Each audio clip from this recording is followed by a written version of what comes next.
Ладниот туш од Париз не го убива оптимизмот на премиерот Заев за добивање датум за преговори со Европската Унија.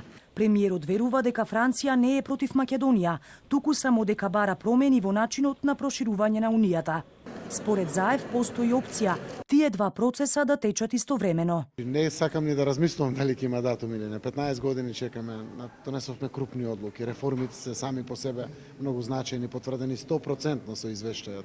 Договорите на вистина сме пример за целиот регион. Рековме, Европската Унија не смее да си дозволи да го казни најдобриот пример на европскиот континент, заради тоа што тоа е важно и за Европската Унија, важно и за регионот, важно е за следните мотивирање на лидери кои што треба да наоѓаат решение и слично или да ги реформираат своите општества.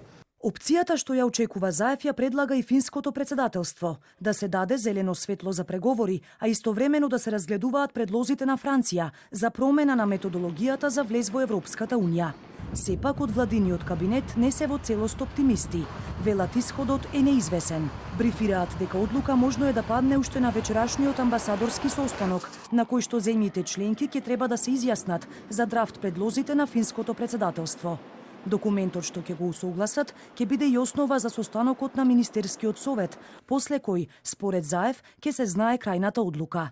Опозицијата пак, иако вели земјата заслужува да добие датум за преговори, смета дека власта не направи ништо за да го добие. ВМРО ДПМН ја обвини власта дека поради неисполнети реформи и корупцијски скандали можно е да нема датум за преговори, а во тој случај ќе инсистираат на предвремени парламентарни избори. Македонија се соочува повторно со неуспех и за жал не доаѓаат многу оптимистички најави овие денови од европските центри.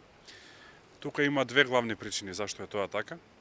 Прво е високото ниво на корупција и потврлањето во реформите од оваа влада и второ е стратешката грешка која што минатата година ја направи Македонија да влезе во иста група со Албанија, што ја влече државата назад, а во овие година и пол не направи ништо владата да се одлепи од групата со Албанија. Заев не прецизираше дали доколку нема датум ќе се оди на брзи предвремени избори, затоа што за тоа сценарио вели не сака ниту да размислува.